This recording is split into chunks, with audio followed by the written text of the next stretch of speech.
mama di mo? Hmm. Dinala namin ito sa palengke, may sweldo ito.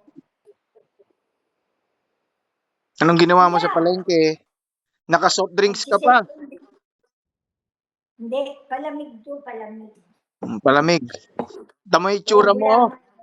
Wala ka ng leeg, nakadikit na yung ulo mo sa katawan mo.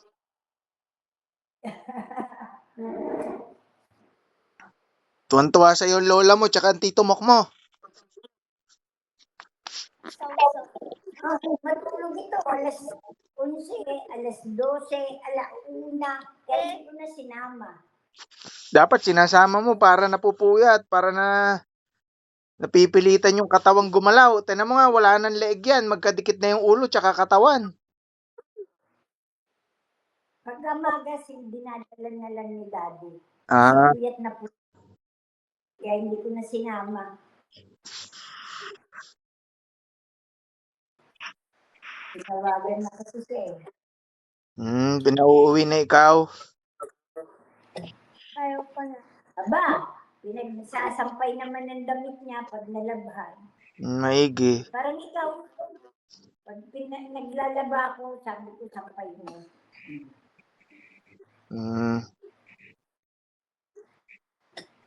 Sasampay naman ng damit.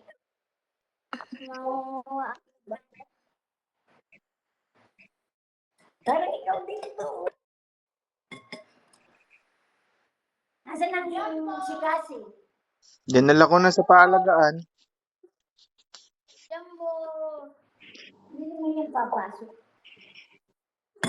Ibigay ko na sa kanya.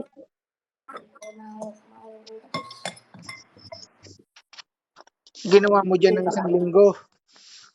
Hahangkabin ka. Hindi ako hahangkabin. Ako na. Hahangkabin ka. Hindi ka kilala. Lang ako niyan. Kasi ano sa, di yun sa natawag sa akin. Natahol. Baka hangkabin ka. Anong ginawa mo ng isang linggo dyan? Kain tulog. Hindi daw ginawa mo dito. iPad. Alam mo ang iPad, mabuti, na masama. Kasi ang tulog niya sobrang late. iPad, marami siyang natutunan. Hindi kasi, ano ko sir? O ano? Ayun si Daddy, doon ka makipag-usap. Ano nga kasi? Oh. Ako, sa Cavite, 8 to 10 o'clock kami natulog. Ako kayo, 6 to 7. Kasi nagtitinda kami. Kaya nga. Hindi naman 6 to 7. 7 to 8. Ikaw naman, sabi mo ganun. Ikaw naman, walang ginagawa doon.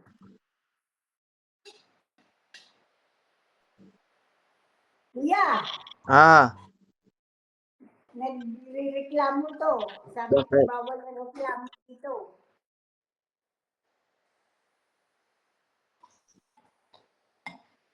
Kaya uuwi na raw siya.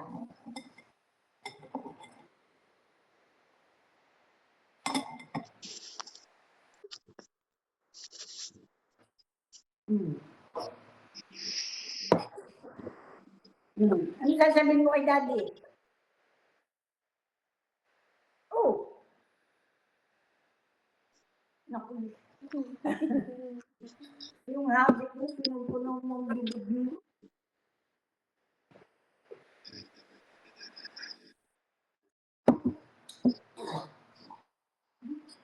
Natin ka. Pera ako.